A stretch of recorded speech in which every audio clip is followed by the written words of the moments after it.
far as this year, just that. Now, maybe I'm bad at reading people, but from interviews yesterday and today, now with Notre Dame and the ACC, my God, guys, like, I don't know.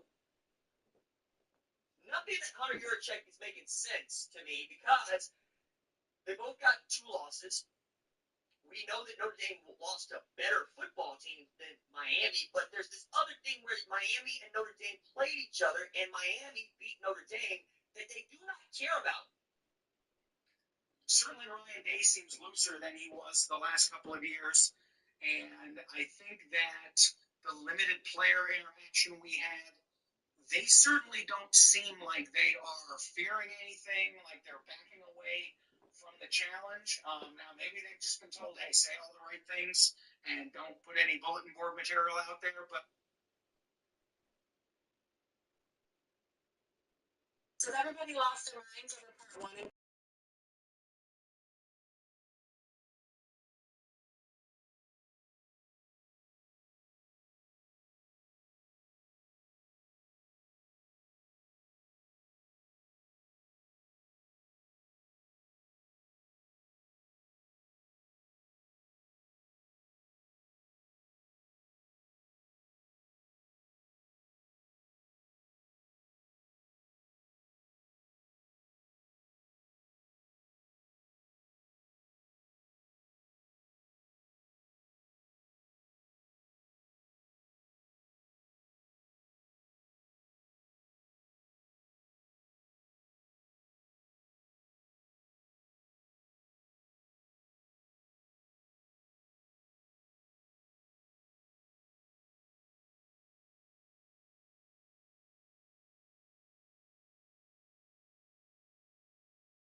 Just wow. I get it's LSU, but just wow. That is insane. Am I really gonna go 0-2 in bowl games? Think I've had the same record both years. Actually, no. I think I had a way better record.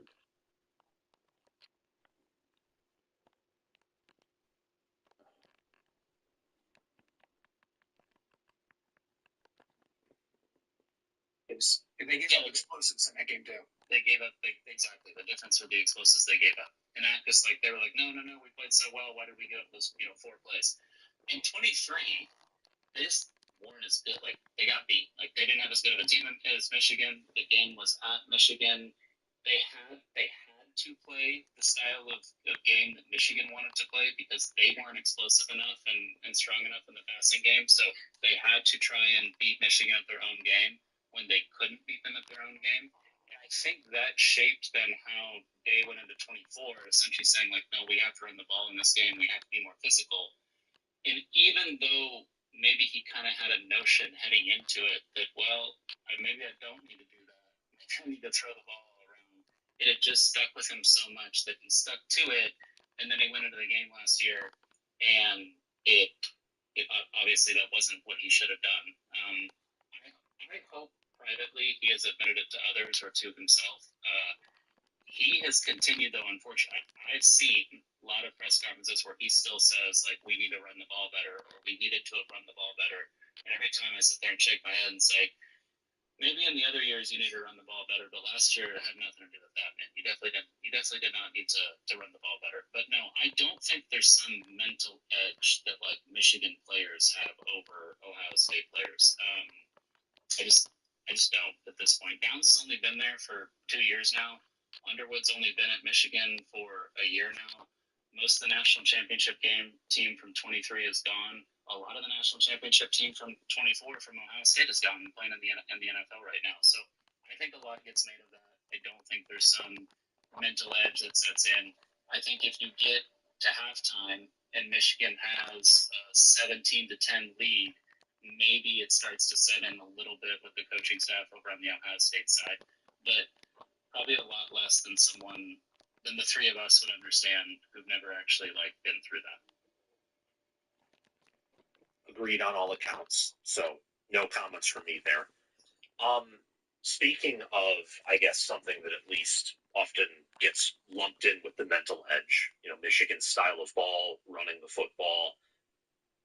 How do you think both teams are going to fare, not just on the ground, because that's important, but more importantly is just the lines of scrimmage overall. Even if Ohio State decides here that they want to pass and they want to pass first to open up the run, they're going to have to protect sand. They're going to have to get their assignments up front and block a Michigan defense that probably is the best front they've seen since Texas and that likes to blitz.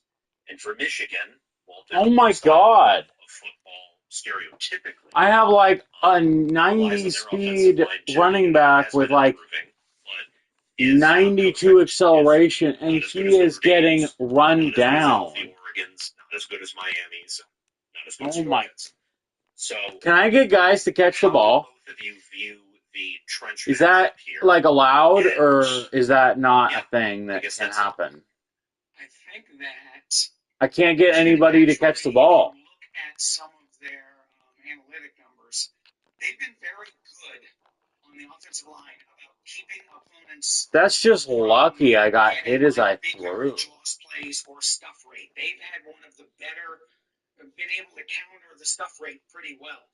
That said, Ohio State, with their PPA and their EPA on defense, has, along with Texas Tech, has kind of been off the charts this year. It's not really, you would think they're not sustainable numbers, but they seem to do it every week. So that's going to be really interesting. I think that Michigan's line has gained some cohesion, has been pretty good, has been tough when it needed to be, has been able to counteract a lot of the pass rush. But I don't think that they've seen some of the stuff that Matt Patricia is going to have for them.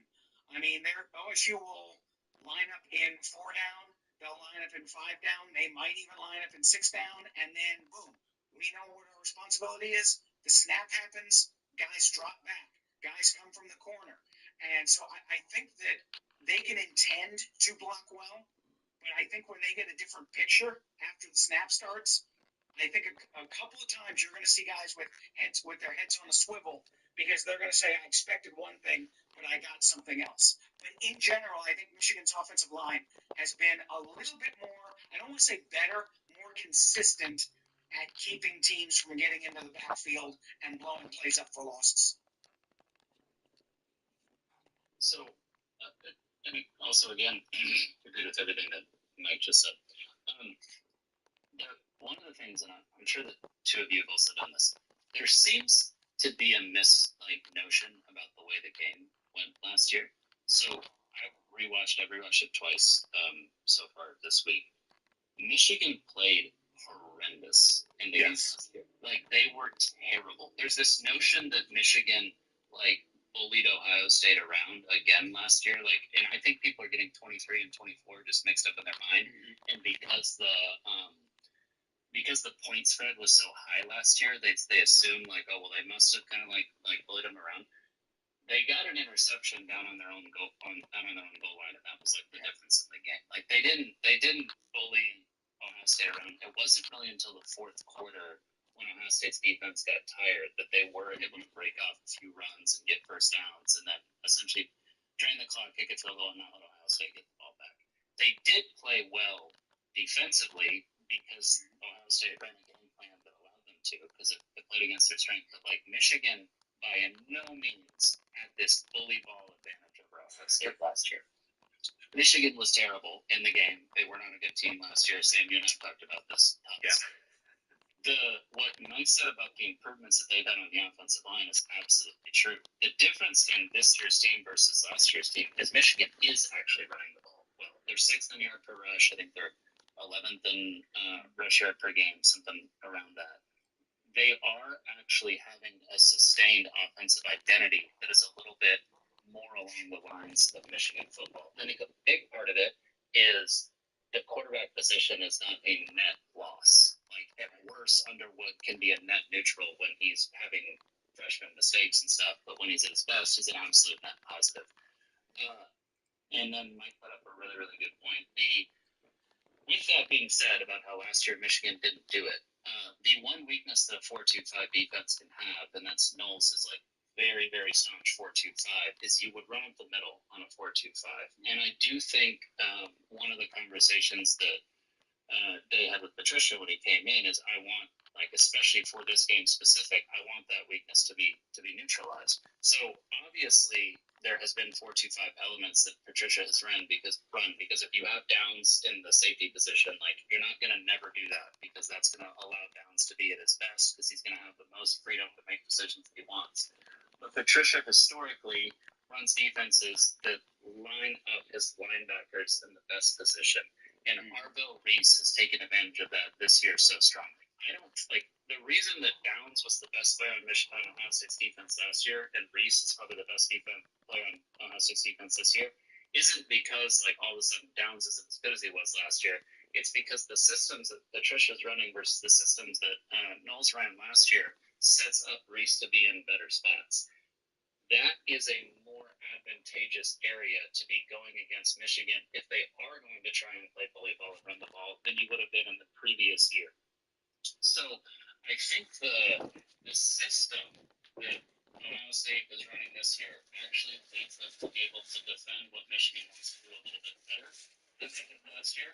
But Michigan is a lot better at doing that this year than they were last year. So you're going to have a little bit of rubber against the road in terms of who's actually taken that step. And every statistic in the world tells you exactly what Mitch said, that Ohio State and Texas Tech have all-world defenses, but both of their strength of schedules are in the 50s. So you're sitting there wondering, is it that? And you trust Ohio State a little bit more because you know the college team, the talent composite that Ohio State has is NFL, whereas Texas Tech is not quite there yet. Their receivers maybe are not the whole team.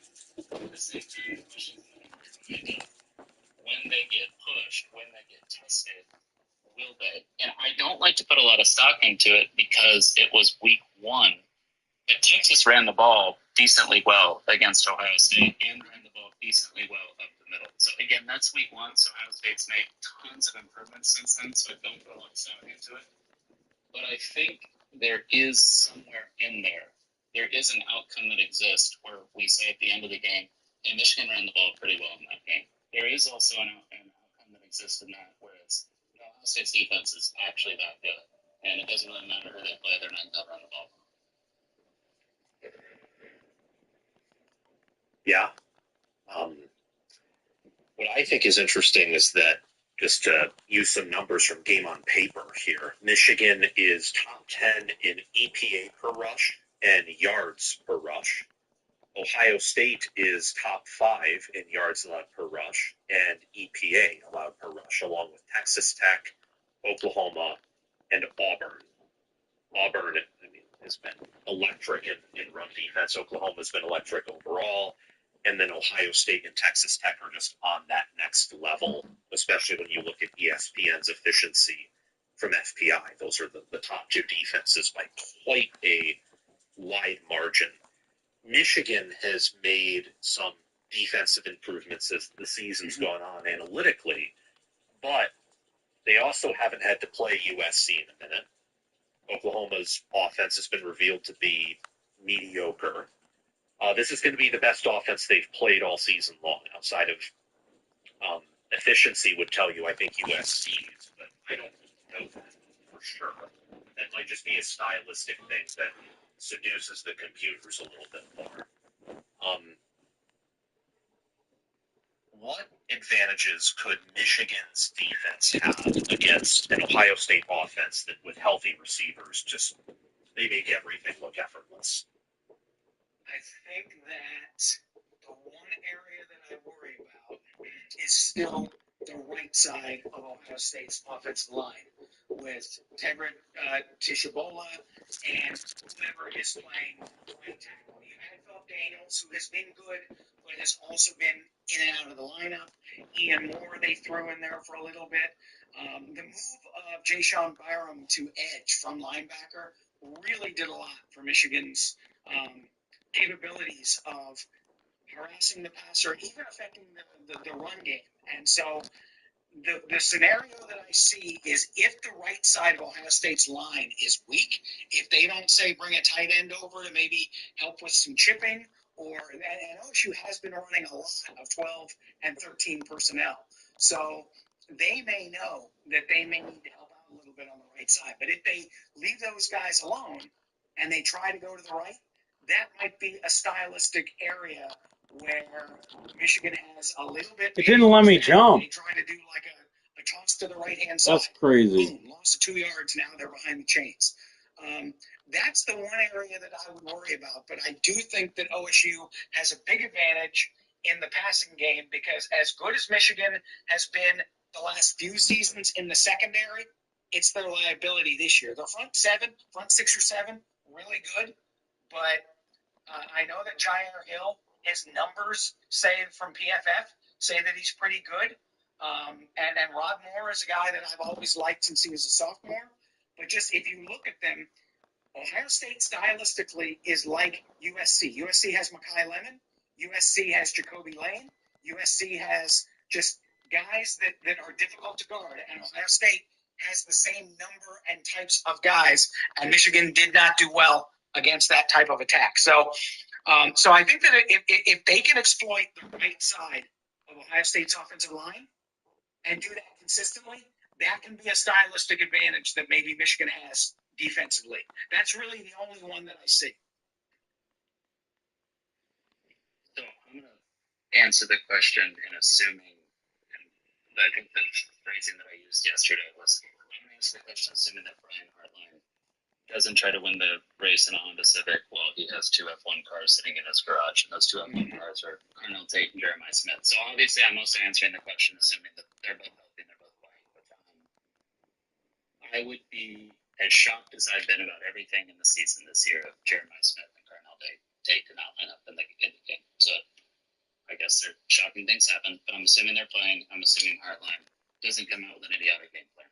So with those assumptions, then what I would say is exactly that. So Julian Sayin has not been put off of his spot a whole lot this season. It happened a few times against Texas, and it happened a few times against Penn State, mainly in the first half when Penn State still had some juice. When he was put off of his spot, everything dropped quite significantly. Okay. Like there's quarterbacks who, when they get put off their spot, they're better. Think Patrick Mahomes, think Josh Allen in the NFL, and there's quarterbacks who significantly drop when they're put off their spot. Think Jared Goff, think Tom Brady, think Joe Burrow in the NFL. Sayin would be appearing to be. It hasn't happened. We don't have a big enough sample size. He's super young, but it would appear to be that he's more on the latter. And then if he gets put off of his spot, that's not really how he is as comfortable. He doesn't want the play to necessarily break down like that. He wants to act within the play because he's exceptional at reading defenses. He has exceptional accuracy and he has very good arm talent. So Michigan would have to exploit that in putting him off of his spot to either sack him or force errant throws because he's young and then get turnovers, and that's how they can protect what Mike pointed out is the biggest weakness in the Michigan defense, which is the secondary. In analyzing that, I would completely agree with Mike. You're going to try to attack the right side.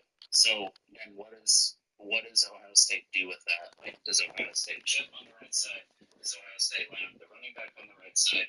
One of the things that they are missing this year, and they're missing the running backs in the running game. Obviously, you see what Henderson and Judkins are doing in the NFL. They're also missing those guys in pass protection, especially Judkins. They picked up blocks last year that were going up against future NFL guys, and they were picking them up and blocking them clean to where Howard didn't even have to worry about it. And so if Michigan can exploit that a little bit, and they can get through whatever the second level is that they're trying to put, whether it's a running back over on that side, whether it's a chip from the tight end, that's where Michigan can really start to make this thing uncomfortable for Ohio State. And if Ohio State comes out the game plan, then I think we all think they will, because Hardline being a wide receivers coach, he's just not going to do it. Like, he's just not going to lose the game that way. If the game starts to go, the one issue with that offensive game plan that is a problem is if you're going 3-and-out and you're passing the ball a bunch and you're not getting any momentum on offense, and then you have a turnover or something like that, and Michigan's playing this ball control thing, it starts to feel like a vice grip. And it starts to feel like you can't do anything about it. It starts to feel a little bit like 2022 all over again. So that's kind of, I think, the defensive game plan and then the defensive forward for Michigan. All right, John, thank you for joining us. And now we have the original lineup from week 1. We have all of us. So, John, we were just talking about any potential edges that Michigan has, just to catch you up, any edges they might have defensively over this Ohio State offense. Are there any thoughts that you may have on that? Yeah, I mean, Michigan has a really good defense. Other than USC this year, they've really shut pretty much everybody down. Was really impressive what they did against Damon Williams. I think Derek Moore is an outstanding pass rusher. Jayshawn Barham did really good in run defense this year. And I think if you're Ohio State, the last thing you want to do is try to run away from Jayshawn Barham, because he is a guy that is just able to get around anybody you put in front of him. Now, he lines up pretty wide outside a lot of times, so that puts a lot of tight ends on him, so he does benefit from that, but that's also a scheme thing that Wink Martindale does, so props to Wink Martindale for doing a really good job with that. But as far as I'm concerned, there are certain parts of this Michigan defense that can be susceptible. I think if you run straight at Jayshawn Barham, that might be a better strategy than running away from him, because he is just so quick. He is so good at being able to get around whatever blocker is in front of him. And in this game, Ohio State's tight ends are going to have their hands full with him. I would not be surprised to see a big matchup between Jayshawn Barham and Will Kazmarek all game long. I know, like an edge tight end blocking matchup is probably not the sexiest matchup to mention, but I do think it's going to be really, really impactful. And then what Michigan does covering the seam over the middle, both of these defenses can be susceptible to that. Michigan does a pretty good job on the outside. J.R. Hill that I don't think he's the best cornerback in the world. I like Zeke Berry more than I like Hill, but Hill can definitely get it done. And those safeties hit too. Mason Curtis, Brandon Hillman, those safeties come in and hit. Is Ron Moore back for this one? I don't think he's back, right? No, he's out for the year. I'm pretty sure. Okay. Well, I heard Justice Haynes was out for the year, and then I heard Sean Moore said he wasn't out for the year. So I never know. All this stuff. Sometimes you just never know. But I do think whatever safeties they're going to have in there, they're going to be looking to light somebody up. They're going to be looking to hit hard. Like I said, those guys, they really come after you and do a great job and, making you pay if you're going to go over the middle on them. But as far as I'm concerned, the Michigan defense, really tough, really rough, obviously. They got a few holes here and there that you can be able to exploit. But for the most part, you're not going to find the most success on them with any offense in the nation. So the most obvious aspect of this game is the Ohio State receivers and passing offense insane against Michigan's DBs. Like, that's what everyone's talking about, and deservingly so.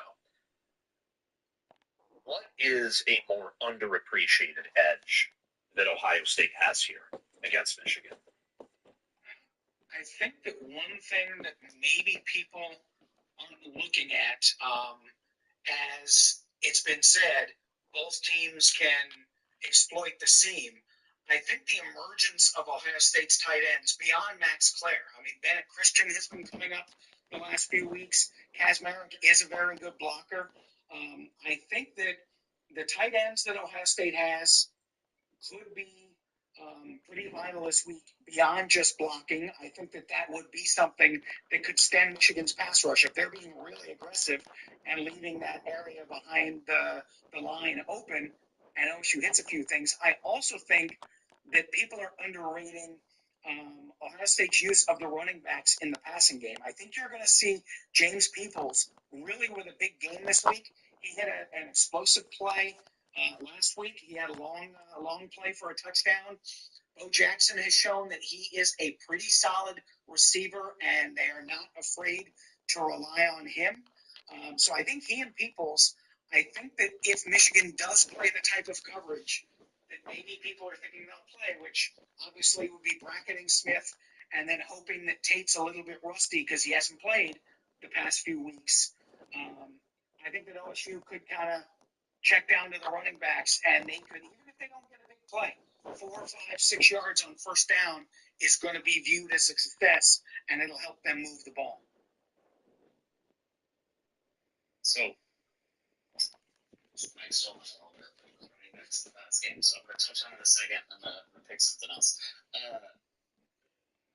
Wink does this thing where he runs a man on one side and he runs his zone on the other side of the defense.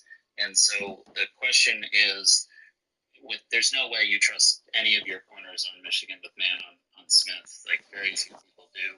Texas did it a little bit and actually got away with it. Most times they did it. I think a lot of that had to do with the fact that Ohio State was just so early, and Sam had a very condensed game plan for that game. But you're not going to trust that with the Michigan secondary in the last game of the year. So the thought is that that's going to be the zone side of the field, and the man side of the field is going to be on the other end. Then he's going to run blitzes throughout the game where it comes from different angles. The player you think is blitzing is not. The player who you don't think is blitzing is, etc. If Ohio State has... I mean, if we played, I would win. We both know that. Side in which Michigan happens to be blitzing from, and if that side also lines up with the side that's playing man, so that person has their back turned to what's happening, that can really go for a lot of big plays for Ohio State. So, but let me touch on that. So then the next one, hopefully the question wasn't just Ohio State on offense, Michigan on defense. Michigan has had a degradation of special teams over the past couple of games that is really uncharacteristic for them, especially because nothing's changed. Nothing's changed in terms of who's playing on special teams and all that stuff. It's insane. It's insane. If you look at, field goal kicking, if you look at punting, if you look at their punt returns, if you look at all that stuff, it isn't what you would expect from the Michigan that like came in and you were thinking, okay, that's a surefire thing for Michigan, and it was for the first half of the season, and all of a sudden it started to fall off. Whereas Ohio State has been pretty solid on special teams as we moved into more of the latter half of the year. I know they've had some issues in a couple of games, but quite honestly, it's been a pretty solid unit for them, especially their tackling on the special teams side. So if field position starts, if the game starts to become more low scoring and field position starts to become a big thing, and you're starting to look at field goals and all that stuff, an edge that you would have said 6 weeks ago was 100% Michigan's might actually end up turning to Ohio State in this game. I'm going to go with Lincoln Keenholz for Ohio State. I think that they have been really utilizing that package close to the red zone and in the red zone a lot more these past couple weeks, and I think that they've been doing that with the sole purpose of utilizing it in this Michigan game. I don't know why they decided to throw a pass 2 or 3 times with Keenholz last game when it made a whole lot more sense to run it. The only thing I can think of is maybe they were trying to put on tape for Michigan that, like, hey, Keenholz can throw the ball if he gets in there as well. And when he lowered his head on, I think it was the linebacker for UCLA in that game, might have been Rutgers, but I think it was UCLA. That told me everything I need to know about Lincoln Keenholz getting in there, being physical. Now, I'm sure Ryan Day didn't like that. You know, he definitely doesn't like his quarterbacks getting hit. But maybe with it being the backup quarterback, he's a little bit more okay with it. We'll see. But I do think that the red zone part of this offense for Ohio State has been a bit of a disappointment. I said that going into the season that, you know, Julian Saban wouldn't have the legs of Will Howard, so that was one part of the offense that I thought could drop off. But if they start utilizing this Lincoln Keenholz package and really working him in a whole lot more, and he's successful with it, and he's had really good PFF grades with it, I think that this could be a big piece to the offense and not limit them to field goals as, you know, evidence of last game. I don't think you want to limit anything to field goals in this game. Just punch it in for the touchdown, get the sure thing. Before we move on to who's going to cover the spread, who's going to win outright, all those good things, I have 2 more questions. The first one, I'll just go with the quarterbacks because quarterback is a very important position, and Michigan no longer has a corpse there. They actually have a living, breathing quarterback, even though he's young. Is there any universe where Bryce Underwood plays better than Julian Saban? I think if OSU, which they have not done this year, they've been very good about corralling quarterbacks that run. They did a good job against Amon Williams. Sometimes Luke Altmaier is a guy who can be shifty. They did a good job stopping him. So if for some reason Bryce Underwood can get free with his legs, he's a little bit more like Nico in that he's a bigger guy, longer legs. Doesn't always look like he's running fast, but he covers a lot of ground. That could be an area that is a game changer because, as these 2 guys have said, Sayan is not really a threat with his legs. He's got to do it with his arm. Whereas if Underwood happens to be misfiring some with his arm, he still can rely on some shiftiness, some size with his legs. So that would be the one area that if Ohio State showed something they haven't shown all year, allowing a quarterback to get out of the pocket and make plays with their legs, that would be the one area I think that Bryce could outplay Sayan. But if it is based on what we know now and both teams play to form, then I think Sayan is probably going to be the guy with the better day. Yeah, so the answer is yes, because Underwood is a better quarterback than Sam, and they both play their best. But the team aspect 100% leans towards Ohio State. Like, Sam is throwing to 2 aliens, 1 alien for sure, 1 maybe freak athlete, and if Underwood doesn't have Marsh show up, like he's not really throwing to a whole lot out there. So he then has to have the aspect of his legs showing up. But again, the problem is, especially with the style that Patricia's been playing, Ohio State's been pretty good at corralling any sort of mobile quarterback at that point. But I mean, Sayan has the Jeremiah Smith can make a catch like he did against Penn State down the goal line, right? And that bails out anything potentially that was a negative from the Julian Sayan standpoint. But if you were to ask 100 evaluators of NFL quarterbacks, which one has the higher potential right now, you would get a pretty overwhelming answer that says it's Underwood, just because of everything that he brings to you in terms of mobility, arm strength, even some of his pre-play reads that he started to make as the season's gone on. There is a higher ceiling factor there, but it would take a pretty good day from the Michigan pass rush, and then it would take a couple of uncharacteristic plays from Michigan wide receivers or tight ends in this game for you to walk away. And I would say a casual viewer, because casual viewers are essentially going to say the quarterback that played better most of the time is the team that won the game. That's what they're gonna say. And so it's gonna be very hard for someone, I think, to walk away and say, yeah, Underwood played better, just because of all the factors that are there for saying in the game.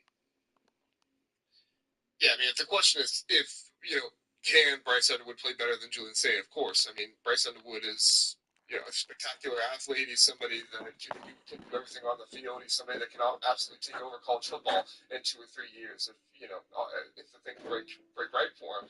I mean, he's still been doing things that break right for him. So Underwood can definitely outplay Julian Sayin, but I'm with both these guys. Ohio State just has too much talent around Julian Sayin that unless we just see Ohio State decide to not do what they're good at, and Julian Sayin has another ouchie like Will Howard did in the last game, I think this is almost a lock that Julian Sayin is going to perform better. But like Baldfather said, doesn't necessarily mean Julian Sayin's the better quarterback, because Bryce Underwood has that potential, has that ceiling that is so much higher than everything else. But the thing I'll look for with Bryce Underwood more than anything is he has to rein in those throws where he just overthrows the receiver or somebody else. And if Ohio State is going to win this game, they're going to have to take advantage of at least one of those. You're going to have Caleb Downs, Jalen McLean, somebody be back there and pick off those passes. Now, sometimes they are just so crazy out of control that really nobody has any chance for him. But like you saw in that Northwestern game, Fitzgerald did bait Bryce Underwood into a few things, and Fitzgerald's a good safety, don't get me wrong, but Caleb Downs is 2-3 times the safety that he is. And so if you put Bryce Underwood in a matchup with Caleb Downs, try to figure out how it's going to go. I like Caleb Downs to win that matchup, but Bryce Underwood also just has the athleticism and the ability to still beat Caleb Downs. Any final thoughts on the positional groups? So going through all of the different positions on each roster, where do you think that lands? I think most of the advantages, and again, it's kind of, if you look at the conglomeration of talent, obviously you have to lean toward Ohio State. But I mentioned it early in the show. I think Michigan's offensive line is playing more consistent football right now. I think a healthy Jordan Marshall and a healthy Justice Haynes, which we're not getting that, but I think that Jordan Marshall has made it sound like he's going to try to give it a go. I think that the running back rooms will be even. Obviously, Ohio State has an advantage at receiver. I think most advantages for Ohio State are on defense. Not that Michigan's defense is bad. Again, their front is really good. We mentioned Derek Moore and Jayshon Barham. Their interior guys aren't bad either. Ernest Hausman.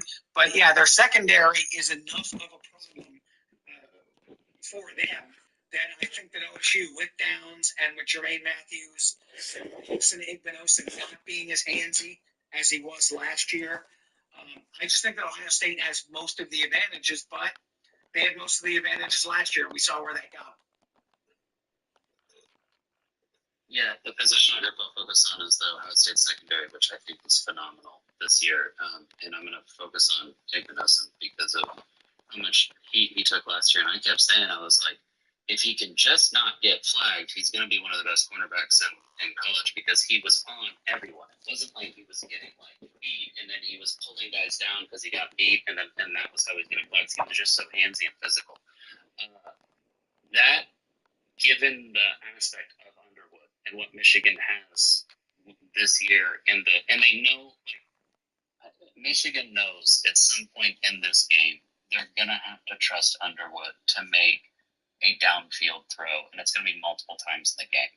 And so that aspect, and I'm glad JR talked about the Northwestern game, because essentially up until the fourth quarter, Underwood was playing the best game he had played at Michigan against Northwestern. And then when it came crunch time and the game was close and they really needed him to start making some throws, he pressed. He pressed exactly. He did exactly what you expect a freshman quarterback to do. He got baited into certain things.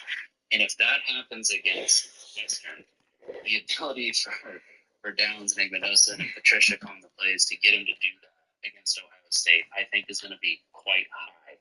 So the Ohio State secondary to me is that position group that, like, at the end of the day, if the game was close and Ohio State won, you could say, hey, that ended up kind of being the difference in the game, and it ended up being the difference in the game late. Totally agree with everything Baldfago said about the secondary on the Ohio State defense. I'm going to mention another position group that I think is going to be really impactful, because I do think we're going to see more than just the regular two guys out there, and it's the linebackers and Arvell Reese, Sonny Styles. But I think you're also going to see a healthy amount of Peyton Pierce out there as well. I think it's been evident this season that Matt Patricia's defense is much more multiple than Jim Knowles' defense. You know, Jim Knowles was running the 4-2-5 a lot of the time, which is fine. I don't have anything wrong with the 4-2-5.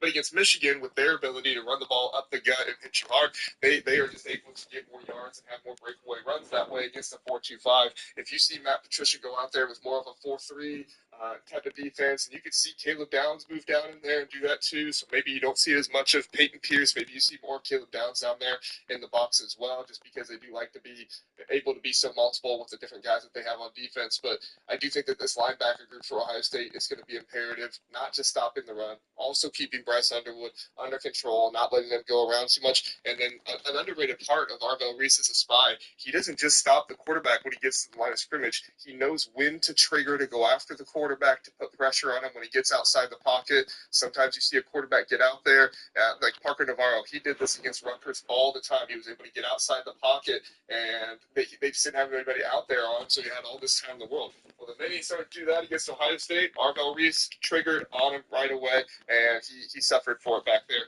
And I think Arvell Reese is going to be able to do the same thing to Bryce Underwood. It's going to be on Bryce Underwood to, how does he react? Does he beat Arvell Reese? Is he ready for it? Does he get the ball away quick enough? We're going to see how it works out, because those linebackers are going to be huge in containing Bryce Underwood and also containing the run game. Agreed on all accounts. So moving on to who's going to cover, who's going to win. Are we all pretty much in lock agreement that Ohio State's going to win here? That's what I've picked. Yes. I said on the show, Ohio State should win, but after last year, in an emotional state, I said I'm not picking Ohio State to win this game again until they actually do it. So my preface is Ohio State should win. They should win this game 31-17 or something like that. But if Ryan Day gets inside his head or something else happens again, I would not be surprised to see Michigan get this one 20-17 or 24-20 or something like that. I'll go first, because you're gonna ask who's gonna win, who's gonna cover, right? So, Yeah. And so I want to preface this because I talked about it. I gave out my pick yesterday against the spread. If Ohio State had last year's coaching staff, and I want to make this very, very clear. I think Jim Knowles is the best defensive coordinator in college football, including the data point of this year. So I'm including the data point of this year and Penn State. I think he is the best defensive coordinator in college football. Stylistically, if Ohio State had last year's coaching staff with Chip Kelly and Jim Knowles, I think Michigan would win the game. I would pick them to win the game a lot because of what James said before 2-5. I talked about earlier how that builds up versus essentially what Patricia does, which is simplicity that then allows the linebackers to be free to be very, very aggressive in the downhill run game that takes that away. If Ohio State came in, was I don't think Michigan is quite as good in the front four. Maybe if you look at the front seven, overall Michigan is as good as they were last year, maybe a little bit better. If you look at the front four, they're not as good as they were. I still think if you came in with a on the ball up the middle, especially considering you don't have Henderson and Judkins, then you would have a problem. I believe that with the coaching staff this year, Patricia and then Heartline, again, trusting that Heartline being the receivers coach, knowing that those are his guys, are going to say, lose. No one's going to say we didn't get the ball to Jeremiah Smith and Cardinal Tate out of the mouth, or we didn't try to. I think Ohio State will win the game. I picked Michigan to cover at 10.5. So the line came out at 12.5, was immediately cut down by Sharps.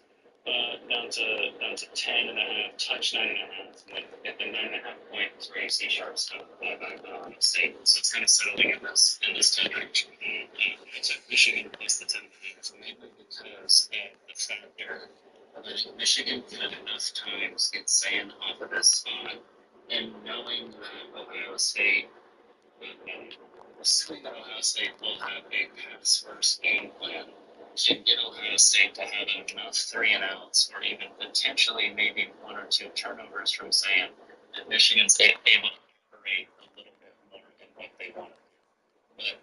But Ohio State has to essentially say, look, we know that Michigan wants us to have quick possessions and turn the ball over. We don't care. We're going to play into that game plan because it's what we do best. We're still going to beat you. And I believe that Ohio State ultimately will get enough of those plays, enough of the plays from Smith, enough of the plays from Tate, enough of the plays from the tight ends, as Mike said, that that's the difference in giving them that win. But then also, I also think that when Michigan has the ball, there will be moments of Underwood is the best player on the field when he touches the ball. And it's including Jeremiah Smith because Underwood plays quarterback, so he has the ability to affect the game at a different level than Smith can. And Underwood is I've followed Underwood since he was in high school. He's a generational talent. He's very intelligent too.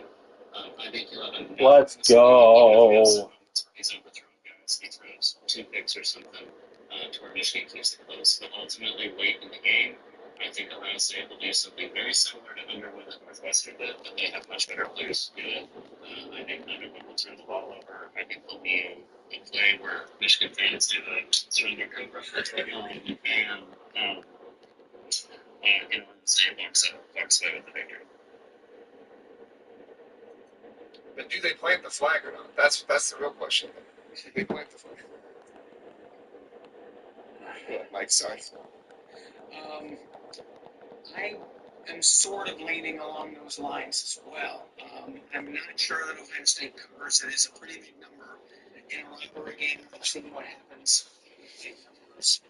I will say that I see, short of, again, OSU implementing the same game plan that it had last year, and even on the defense, it wasn't an issue. I told someone at the beginning of the season, I don't see many teams scoring more than 14 against Ohio State. And if Ohio State can score 2 touchdowns or 3 touchdowns, it's not going to lose the game. And I think OSU has more ways to score than Michigan does. So I think that Ohio State wins. If it's 24-14 and it is 10.5, that's technically not a cover. I see a 9 or 10 point game.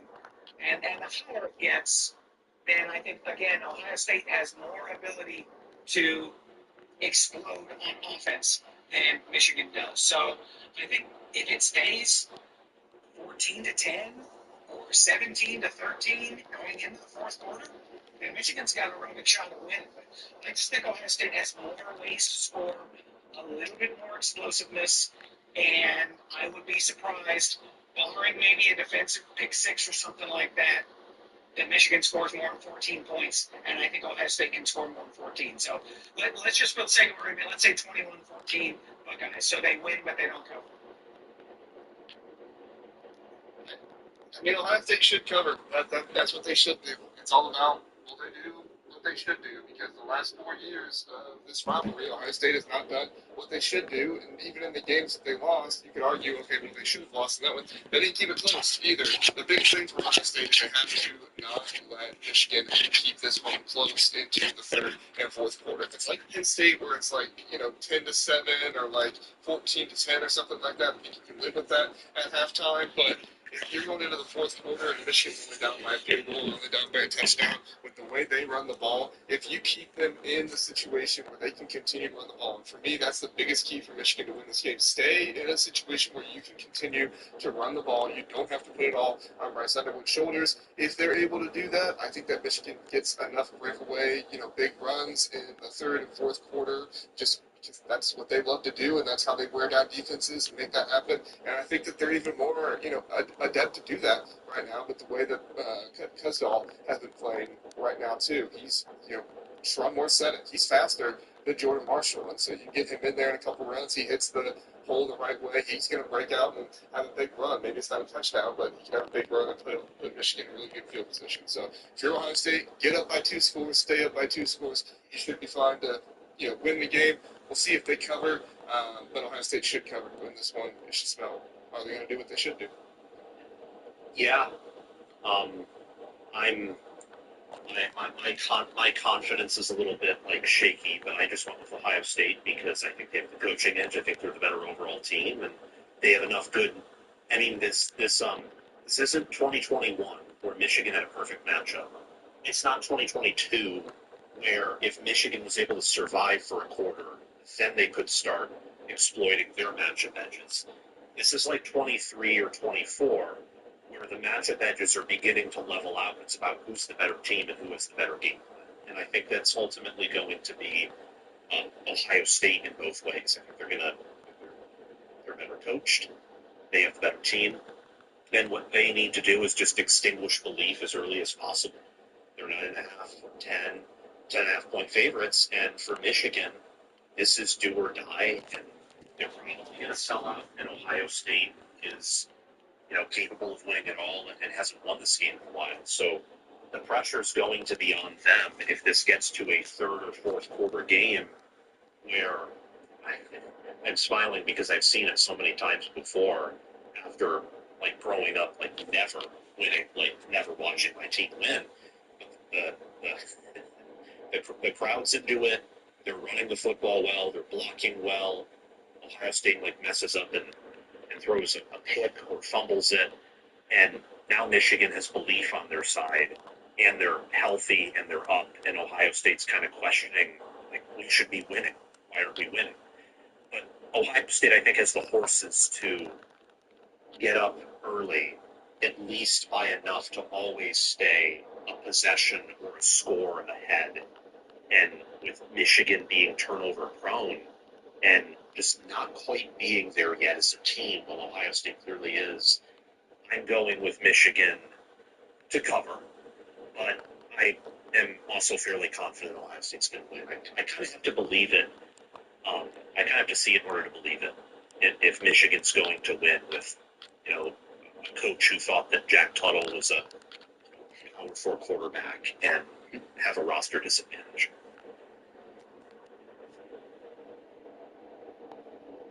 Yeah. Well, is there anything else? Did he actually say that Jack Tuttle was a powerful quarterback? Or No, was that a necessity? No, but the fact that we've seen Alex Orji play, we've seen Davis Warren play, and we saw Jack Tuttle play at Indiana for years, and then how he played with Michigan, they knew what that quarterback was. I mean, they're.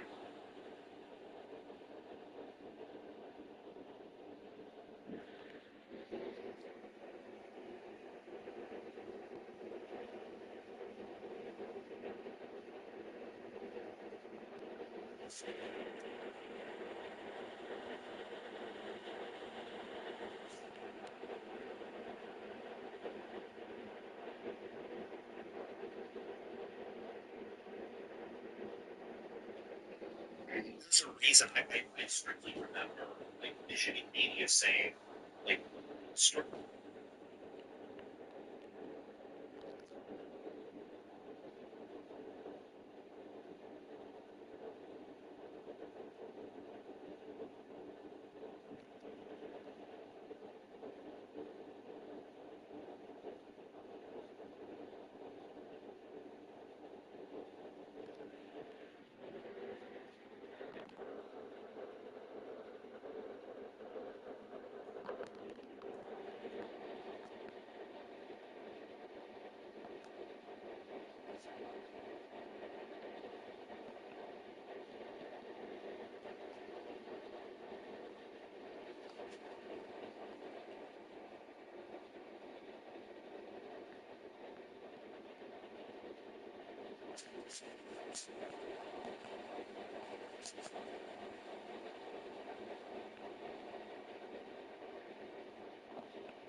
He thinks that the 2024 defense would be better than 23. And I kind of thought that was crazy, even though I was way too high on Michigan. It makes sense why they thought that way if the quarterback play was that bad, and the defense would just dominate every practice like it was effortless. So, I mean, that, along with time management, along with, I think Moore's a good culture guy. I think that he probably got the OC hire right. In game, he's not a tactical genius. Day, I think, is a tactical genius.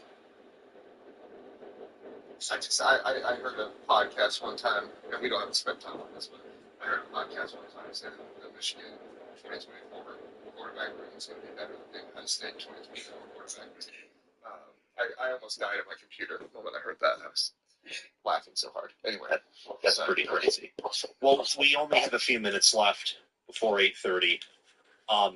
Any final takeaways? Any final thoughts before we get on out of here? Yes, Yeah, yes. as someone who has grown up around this, I mean, my parents both went to Ohio State. I've probably in person covered about 22 of these things. I didn't see last year coming, but then if you go back to the 90s, I didn't see Tim Biakabatuka coming either, and that was maybe one of the darker days of leaving Michigan Stadium, along with a 28-0 shutout that I didn't see coming 2 years before that. I mean, it was living through the John Cooper years, kind of, Sam, that's how you felt early when Urban Meyer and Jim Tressel came in for Ohio State, was OSU fans living through the John Cooper years, not being able to get it right because he treated it like just another game. I don't think Ryan Day is treating this like just another game. I think he is learning on the job. I think he showed last year in the playoff. He's learned from his mistakes, and I don't think you're going to see a whole lot of the same things rearing their ugly heads. I also, Cornell Tate practiced today. He was in uniform.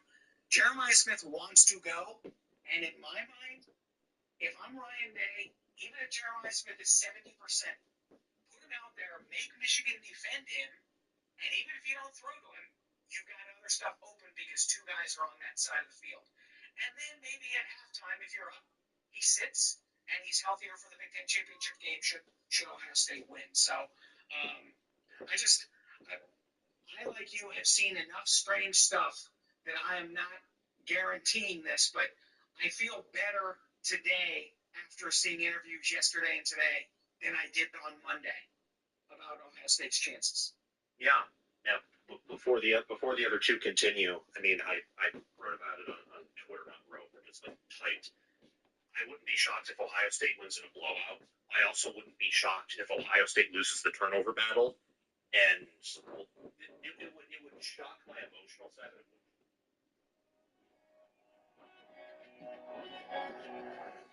Come on, raise your glass. I don't care what you put in it. That you can't take back. We live hard and we live fast. We all found that we get rich fast. Now we lay down for green of grass. Find out the greenest cash. Don't compare to the friends that last. See, we can all forgive from the chief.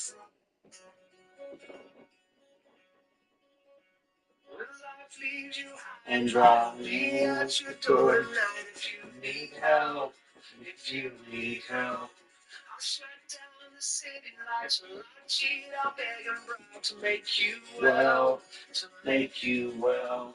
When enemies are at your door, I'll carry you away from more. If you need help, if you need help, you're holding the string. I'll share in your suffering to make you well.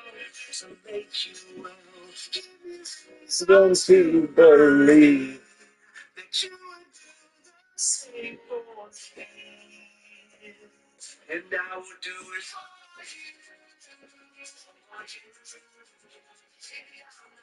you. Long be gone for you.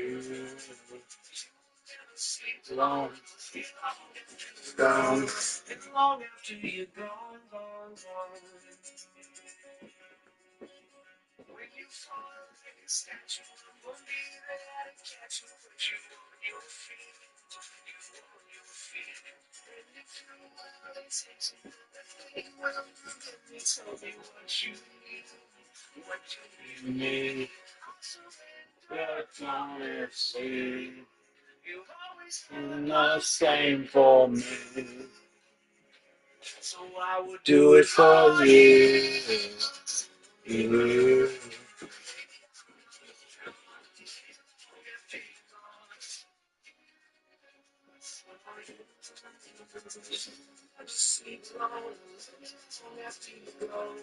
It's long after you're gone, gone, gone. You're the backbone, you're the cornerstone, you're the clutch when my legs stop moving. You're the head start, you're the rugged heart, you're the force that I race. Like a drum, baby, don't stop beating. Like a drum, baby, don't stop beating. Like a drum, baby, don't stop beating. Never stop singing from me.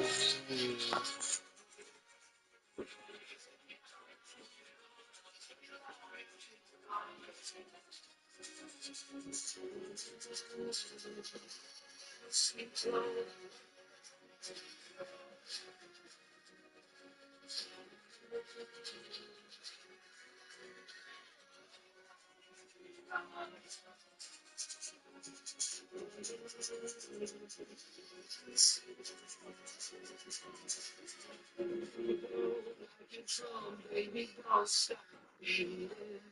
Like a drum, baby, don't stop beating. Like a drum, baby, don't stop beating. Like a drum, never stops beating for you. And long after you're gone, gone, gone, I'll love you long after. To start the game, but USF rallied with a lockdown defensive performance the rest of the game, including 2 blocked field goals.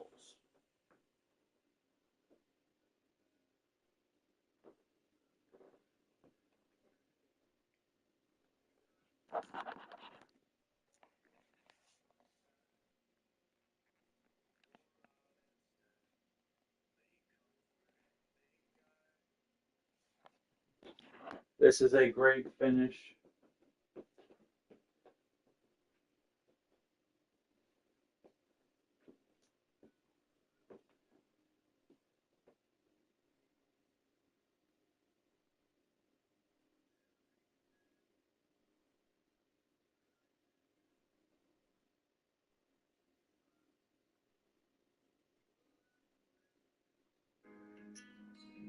You love my shelter when the thunder rolls and the water through the valley of despair.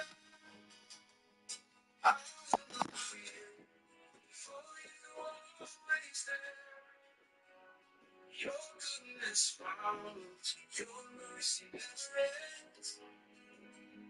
In every moment, you're my closest friend. The table set before me. In the presence of my foes, my cup it overflows with grace and love, anointed by your hand from heaven above.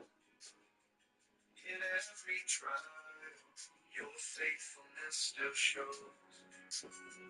Surely goodness and mercy all my days will follow me in life's uncharted lane. My brain. With Michigan's style of play, if they win the turnover battle, I wouldn't be shocked if, like, midway fourth quarter, it's already known Michigan wins. That's an extreme outcome. But after last year, nothing extreme would shock me because that was the most shocking thing I've ever seen. Okay, my final thought is going to be from the betting angle. And it's very interesting with what Mike just said. and Mike, you maybe gave me a little bit of insight into it. The sharpest book I know took the line down earlier today, midday, and has not put it back up yet. So that is, and it's up at FanDuel, it's up at DraftKings, it's up at all your normal public. But the sharpest book I know, the one that takes, like, if you walk in there with $100,000, they're like, okay, yeah, sounds good. Go wait line over there. They took the line down and they have not put it back up yet. And the fact that Mike just said Smith didn't practice and he wants to go and all that stuff, that could be some insight into it. This Ohio State offense, it seems so stupid to say because it's like, well, yeah, if you take away one of the best wide receivers in college football, of course they change. But they change even more than they changed last year. Like if you take Smith away from this team. So that is such a significant impact in terms of the health when it comes to this game. I am assuming and operating that both Smith and Tate will be healthy. Same. But if they are not, we are talking about a completely different type of situation. And like that sucks if they're not, because the game is so much fun. The Michigan Ohio State game is so much fun, and I can't stand it when I was like, if Reed were to go down for Texas A&M, like I would hate that this week because I don't want Texas A&M to have any excuse why we beat their ass in Austin. And so like when Ohio State and Michigan play, like I want both teams to be at full strength. So everything we talked about today is with the assumption that Smith and Tate go. Something is up at some of the sharp books in terms of the intel that they're getting, and I'm going to continue to monitor that as the week goes on until kickoff. And then honestly, JR, what are our thoughts on USC and Georgia if they were to square off on a neutral field right now? This is going to run out more than I ever thought it would be. You should be happy. You should be happy that everyone's quote tweeting you and everything. So please quote tweet me. Please comment on my post. Please. I know some guys out there that say outlandish stuff just to get quote tweeted, so I feel like one of them right now. All right, so is USC better than Georgia? No, USC is not better than Georgia, and we saw that against Oregon, that's for sure. I do think that USC's offense continues to be a little underrated, though, this season. I do think that they have had more depth at certain positions that people did not think was going to happen. And you and I talked about that a little bit on Twitter, Sam. With the left tackle going down, them having their center in and out, they're literally playing a third string walk-on running back right now. And I think if this USC team was at full strength, you would see the best offense in the nation consistently. And then on the defensive side, it's USC. They're not the best defense in the nation or anything like that, but they continue to show improvement this season. I think the interior of that defensive line was better this season than some people gave it credit for. And then also, it really concerns me how little pass rush Georgia has this season. I feel like that has been such a cornerstone piece of the Georgia team, and for them to not have as much pass rush on their defense, I do think it impacts them, and I do think that there's going to be a team that they face in the playoffs at some point that's going to exploit that. So when I say USC Georgia is pretty equal, I don't mean that USC is going to go on a neutral field and beat Georgia, but I do think it would be a closer game than people might think. I think it would be within a touchdown, and in my mind, if you're going to be within a touchdown of each other, you're not always equal, but you're at least close enough to equal that I can say that. I just want to say real quick, I agree with you on all accounts. And Sam and I have also talked a lot about USC's defensive improvements under Lynn. And a lot of people don't make enough of when a team goes from the 100s. Oh my God. I don't need you to raise your glass. I don't care what you put in it. Here's the nights that you can't take back. We live hard, we love to laugh. We all thought that we'd get rich fast. Now we're playing out the blades of grass. Find out the greenest cash. Don't compare to friends at last. See, we won't forget where we came from. The city won't change as we beat to the same drum. No, we won't forget where we came from. The city won't change as we beat to the same drum. Well, the guy.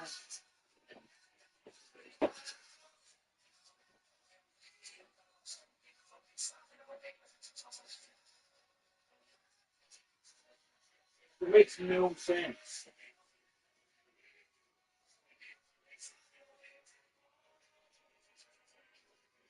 Here's to the cheap sunglasses, Red Bull and minivans. People who said your back, oh, see, forget where we came from. It makes no sense. Just repeat to the same.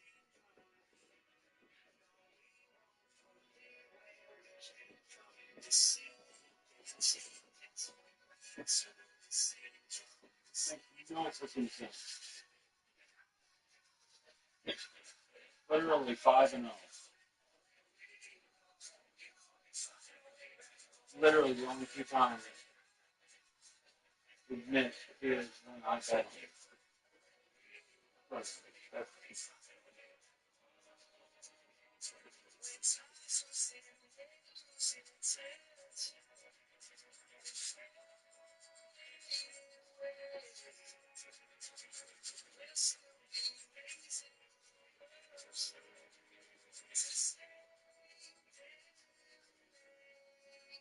Oh no, the city won't change it.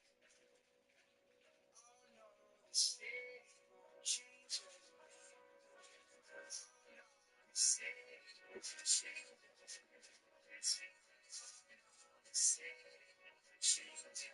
Change us.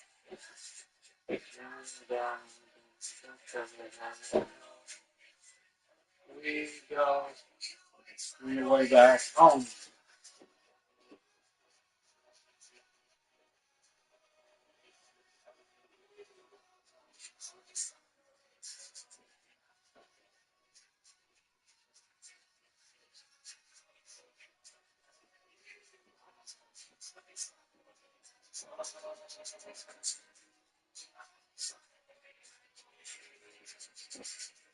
We always find a way back home.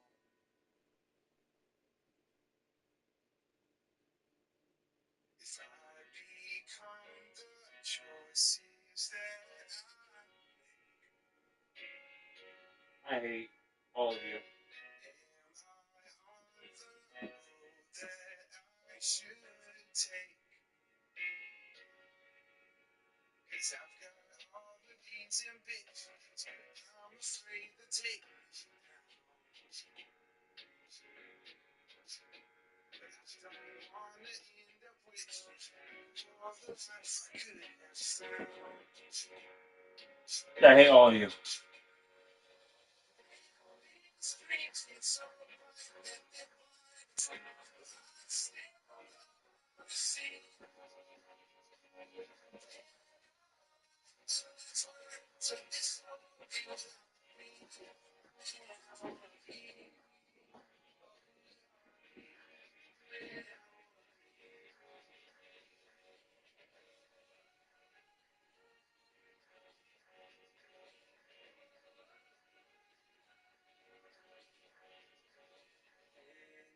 men have tried and lost their way. Sold their souls for fortunes made of flames. And I don't wanna follow the footsteps of tragedies and chasing fame. I don't wanna miss the first step. Never live 'cause I was so afraid.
terrified.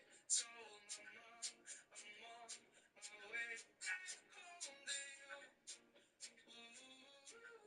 She said, slow down, you're running out of road. You better look around. You've been a little lost, but I know that you'll be right where you wanna be. Before you know it, and you don't wanna miss a thing. Going up and away.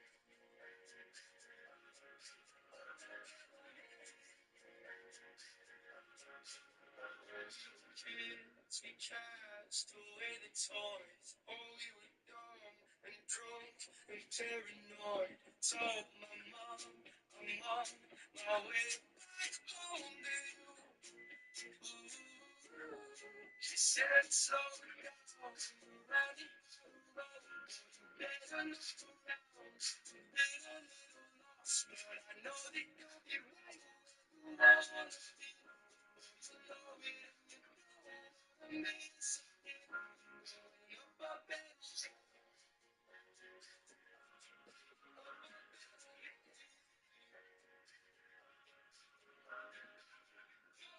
Call me when you need me. I'll be there for you. But in the meantime, keep your head high. We were lost like you. Call me when you need me. I'll be there for you. But in the meantime, keep your head high. We were lost like you. Said, slow down, you're running out of road. Boy, you better look around. You've been a little lost, but I know that you'll be right where you wanna be. Boy, you know it and you don't wanna miss a thing. Going up and away. It was 5-0, and now it's going to be 5-3.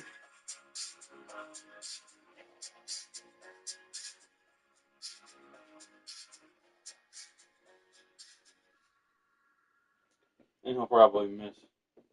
He'll probably lock this one up too. I'm going to be honest.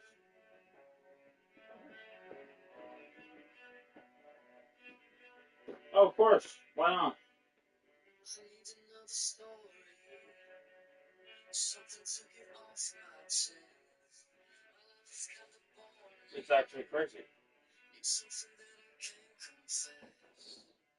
Turn on my sleeves, I stay red. For all the truth that I've said. Come by it honestly, I swear. Thought you saw me weak, no, I've been on the brink, so tell me what you want from me.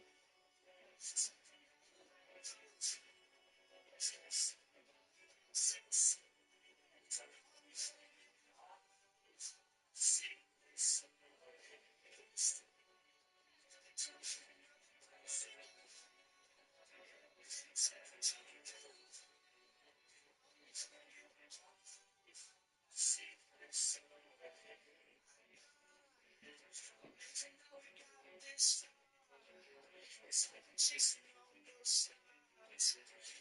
Shining big black eyes. And every day I see the news on the clouds. I think it's so in a situation.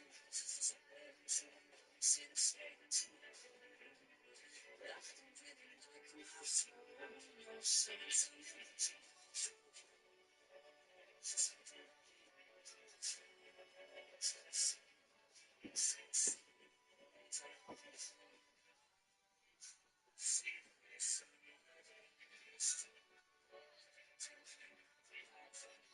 Of course. Why not? Why not?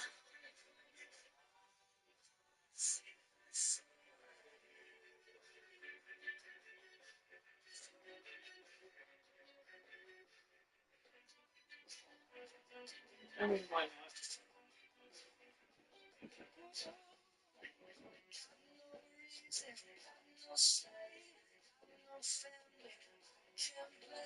Just don't let me find you. Take it up, tell me what you Of course. Don't know how to win a game.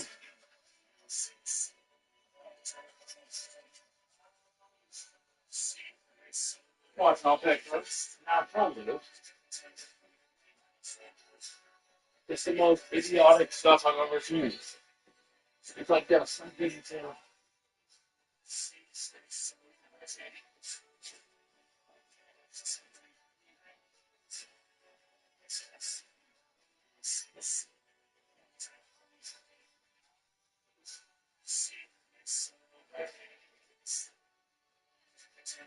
It's idiotic stuff I've ever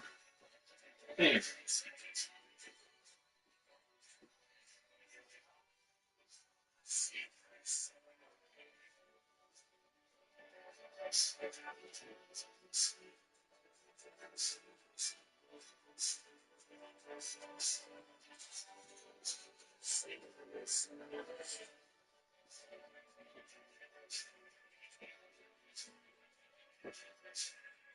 A team goes from the 100s in every defensive category to being in the 50s and 60s in every single defensive category. That is literally like you double your defensive output. And it means that it is no longer something that is almost guaranteed. Maybe it's liability against some people, but obviously a liability against the target offense. But what you said about Jordan's pass rush, I think Georgia manufactured a pass rush against Texas because for some reason hates me personally in the sense that I like to complain about every time we play each other. And so he had every exotic thing that was everything that they're doing it, and they were able to get a pass rush against Texas, and especially late. And I think they were just like checking the box. Georgia pass rush is okay. And I agree. Oh, of course. They still have not shown that they manufacture a pass rush out of against defense. And it is something that Why not? because they do probably the most balanced offense in terms of passing and running the football. I do think it will come down because of a game they were not able to manufacture a pass rush on anyone. And if they were playing Ohio State, that's the game for Ohio State. So here's everything you just Makes no freaking sense.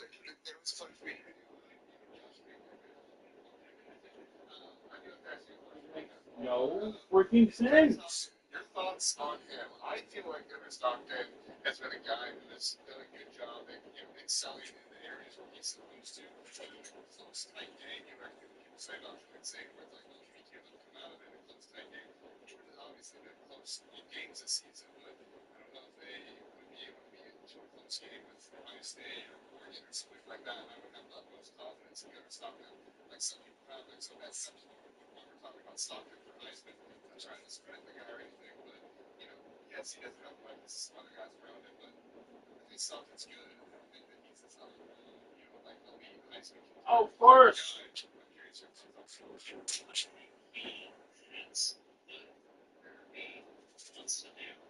Of course. Why not? Why not?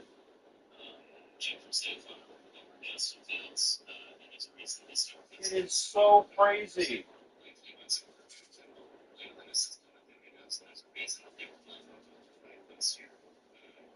He's like, even if he's getting through interceptions, then he's going to do exactly what has to be good in the system and give him the offensive system that I want. I just said in terms of like game winning drive last night, the caveat to that was the Tennessee game, especially on the fourth and so Tennessee has a defensive best defensive hundreds. So we're talking about it coming down to like them playing a best defense and having to stand in that secondary. You know, interceptions are looking at that. I want to have that. But other than Notre Dame, is there another offense that I would think that is as balanced as Georgia and Notre Dame in terms of like if you were a defensive coordinator, you were this state every single night in terms of like, am I going to do this? Am I going to do this? Because the one thing that Georgia has this year that they have some did not have last year is a consistent running game. Just like Georgia, it actually like reminds you of like the game that was at Georgia last night. So if it does come down to that, let's start with the quarterback that I want. Can Georgia win the national title and I've never come down to that? If things go their way, yeah, they still can, for sure. great points. Great points. All right, sorry to hijack your show, Sam. Yes. No. You're good. I know that we got to get out of here. We gotta get out of here at 8:30. I know that you have to, Adam, right? Okay, yeah, I need to go. All right, perfect. We'll end it here, everyone. Thank you for joining. Make sure to like, make sure to subscribe, make sure to hit the notification bell. We'll try to have this group on at some point for at least the playoffs, as I very much like this bunch. So, thank you all for joining me, and we'll see you soon.